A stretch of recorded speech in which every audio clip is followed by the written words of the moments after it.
मनेन्द्रगढ़ सिरमिरी भरतपुर जिला के खड़गवा में हर साल के जैसन ए साल भी युवा समिति डहाले क्रिकेट टूर्नामेंट के आयोजन खड़गवा खेल मैदान में करेगे है। एकर उद्घाटन स्वास्थ्य मंत्री श्याम बिहारी जायसवाल आज करीन। एकर पहले मुख्य अतिथि श्याम बिहारी जायसवाल कहिन कि क्षेत्रीय और ग्रामीण अंचल में खेल प्रतियोगिता ला बढ़ावा देके राज्य सरकार के भी निश्चित रूप से प्रयास है।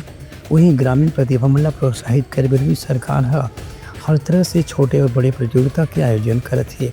आज ही स्वास्थ्य मंत्री KPL टेनिस बॉल प्रतियोगिता के उद्घाटन करत किहिन कि ग्रामीण प्रतिभा मन ला यदि मौका मिले तो मन राज्य और प्रदेश स्तर के अलावा राष्ट्रीय अंतर्राष्ट्रीय स्तर में भी छत्तीसगढ़ के नाम रोशन कर सकते हैं। खड़गवा प्रीमियर लीग के हमारे जो युवा कमेटी खड़गवा है उनके द्वारा आज शुभारंभ किया गया और इसमें मुख्य रूप से ग्रामीण क्षेत्र के साथ शहरी क्षेत्र के भी खिलाड़ी शामिल होंगे और लगातार की भांति इस वर्ष भी खड़गवा प्रीमियर लीग का आयोजन किया गया है। इस अवसर पर जो खिलाड़ी हैं, आयोजक हैं, उनको मैंने शुभकामना और बधाई दिया है। आने वाले समय में इसमें मैदान को खेलने लायक बनाएंगे क्योंकि खड़गवा का हृदय स्थल का मैदान है और इसको एक मिनी ग्राउंड के रूप में विकसित करके लाइट से और समतलीकरण से इसको सुसज्जित करेंगे। यह मौका में स्वास्थ्य मंत्री के कहना रही कि छत्तीसगढ़ के उत्तरी भाग में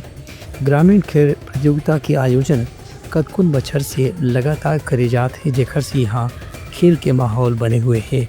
ब्यूरो रिपोर्ट, उतलंगा न्यूज़।